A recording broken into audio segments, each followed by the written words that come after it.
As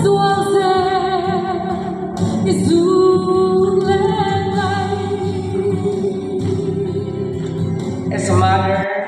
and a member of MHP, we are proud to honor this young gentleman who is like a son to us and celebrate another years of life, wisdom, achievement, and good health. God bless you. Dear sir, happy birthday to our Deputy Commissioner. Let's clap our hands. I would like to call Mrs. Sarah Balchon in helping the guest of honor, our Deputy Commissioner, cut the birthday cake.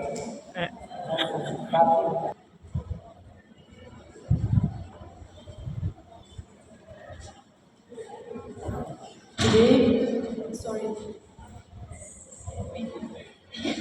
we are really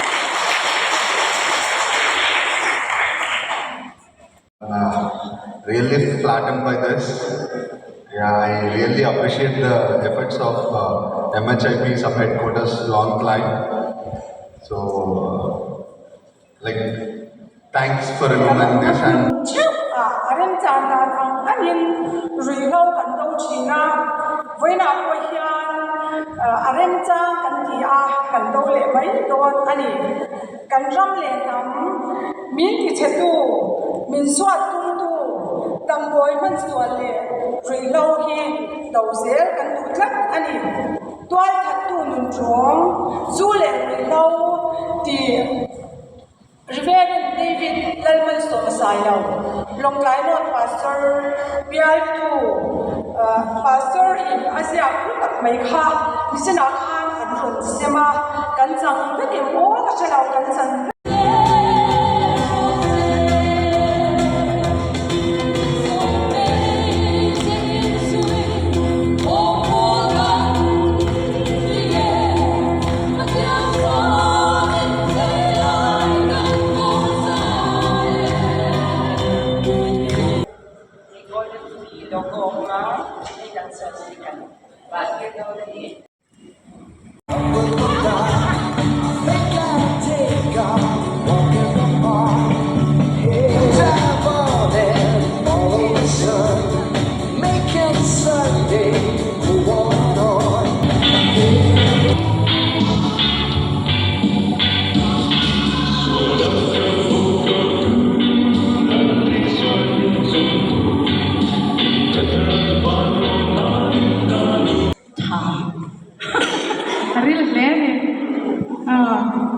Chuan he an lo pi he ta la sa ro an lo kal na te na lu tu ka mual bo cha gen me mual bo cha gen na sa ge ro kal chu sa wa kan ne chuan nang ma president in ta tu na chuan in du to kin he ki chocolate nga chuan third prize cha gen kan puang ang mar am kha tu nge nak perang o ti chuan lo chocolate chu ro ka thil soi chu en ti han a potanga chuan ka lo chiaranga min han sak turin ama hi kan so khal no ne han thing quan te le du to thing non me ching do ne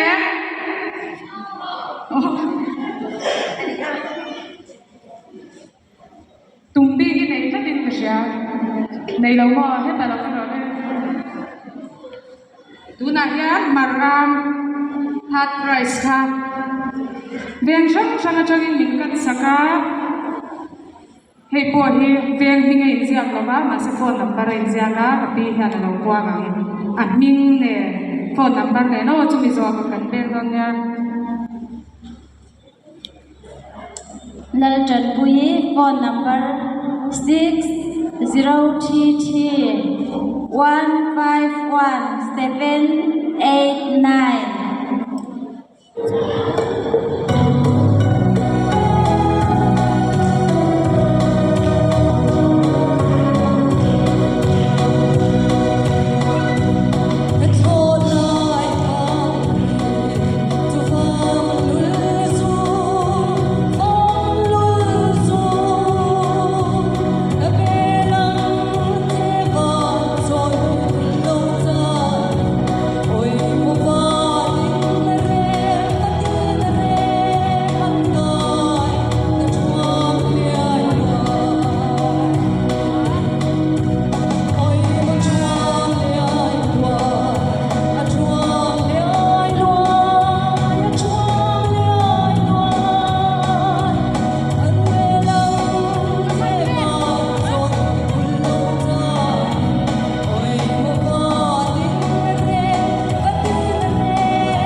chat tin na nei phakila ke hi khove thali ka dia Mizorama MHEP te Lautin tu te singa mi kha kani ani tin USA tama local hi he lam ke ma min thai tu jok hi Mrs. Rosalie ani utbe ni lo lo ma ku tin apia mi China tama an som bi hi mani loka China a peace an than thar khania Lili chiang pe yani utbe ni lo lo ma ku chuan an ni hian helai mun golden family min man se turan local a chuan ni thute ma som te soi ve an ko bangin an ngai poi mo thu soi tu kha kan som do ni ama sain China atanga he hun mi lo man pui tu pili li chiang pe kan so be atong ni ka lo le do na ni o ni hi a o mo voi na hia ni ji kin ku MHEP te voi hun ka man pui thei cheu hi ka lok le a na o sing ho ki zo na pia lo me me ma a king lu chung chung ku ku fur ka ve lang moi ka te furi na han lu te hi moi ka te me ma in ram te hi zo lo me me ma ni sing si wa ma oh voi na hian in samai hian in mail tha ka tia MHEP Mizoram om te hi Mizoram hian om pe ka cha em ba hi sa na hian to pa te hian Mizoram MHEP te hi ka lo ni pe le te ni a king ang ko kin kin thu bo ruak te hian ba tia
Ani den sa bakwa sum sari le bor ko le ko ben la ko ben la ko ke ni na sia pa sin de ga ya ro pui e te an ta mai ni ma an lo be ya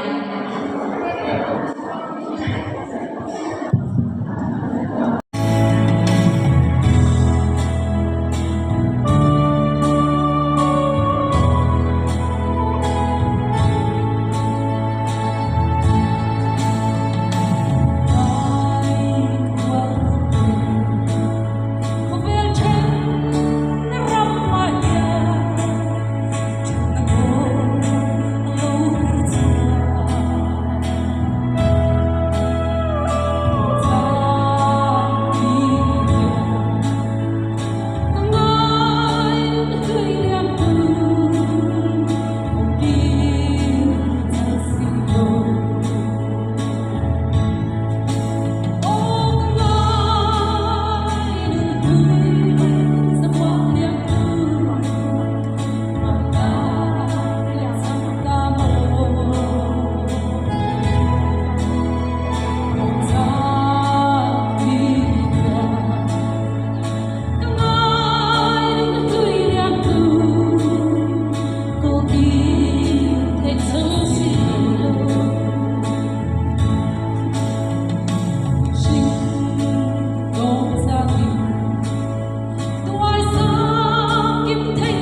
พีแต่ก็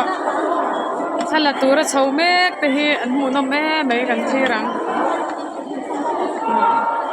ชาวเวทต้องร้องมาว่าชากันละดอนแม่กันนี่ยันชาวจุดไม่ในถ้าละตัวเรื่องโอ้ก็ได้นั่นละอมเราสวยอันเชื่อแล้ว